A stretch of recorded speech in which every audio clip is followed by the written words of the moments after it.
بسم الله الرحمن الرحيم والصلاة والسلام على سيدنا رسول الله صلى الله عليه وآله وسلم. Donc là, on va travailler dans cette vidéo, Inch'Allah, sur la partie bilan. Donc l'objectif, c'est de avoir une idée globale de l'avancement d'un enfant dans ma classe. Donc là, on clique sur la rubrique bilan. Et bien sûr, comme d'habitude, on choisit notre année scolaire, on choisit notre école.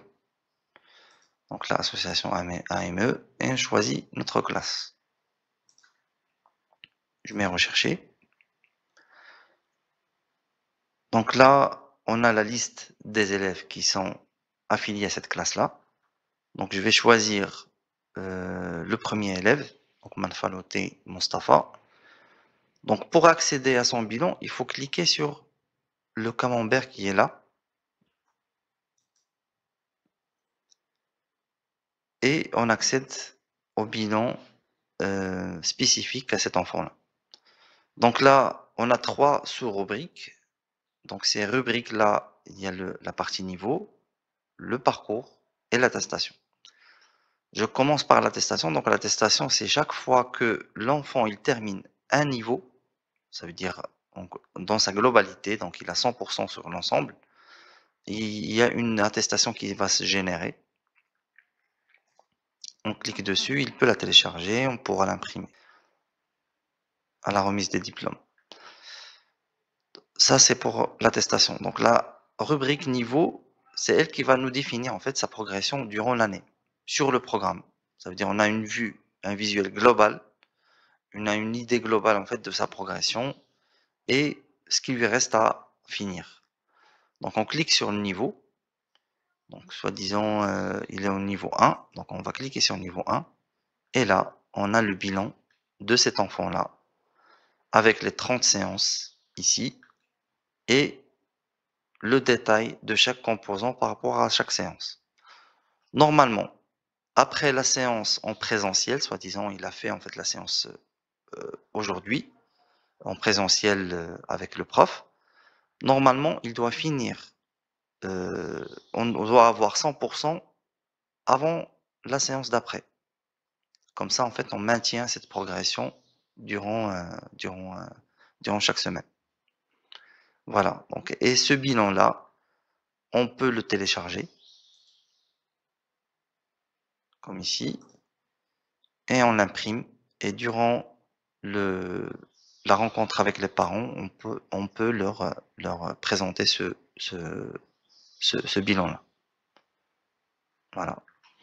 Donc là, on a quelque chose de factuel pour les parents, on a une idée globale de son avancement et même si un autre prof prend le relais d'une classe, bah, il a une idée globale de chaque enfant, son avancement sur le programme.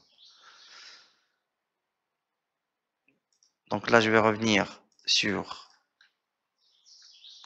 la deuxième sous-rubrique, c'est le parcours. Donc les parcours, on a un visuel global de l'avancement et la réalisation des parcours de cet enfant-là.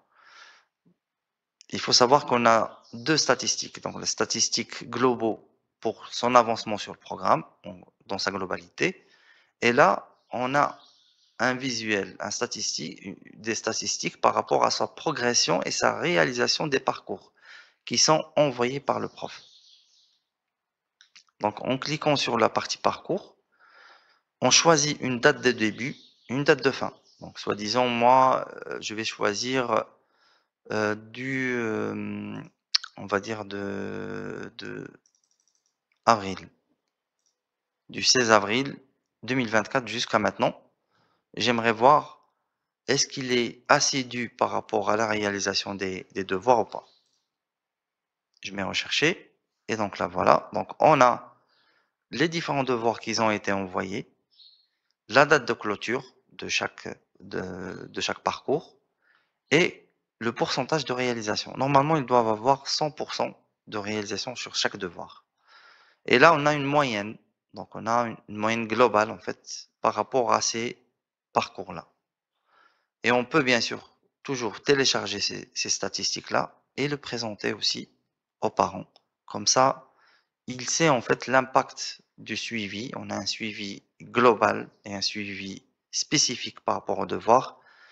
Et il va savoir, en fait, le parent, il va être impliqué dans l'apprentissage de son enfant, vu en fait qu'il a une idée claire déjà de sa progression, une idée claire aussi pourquoi on envoie ces devoirs-là, les parcours-là.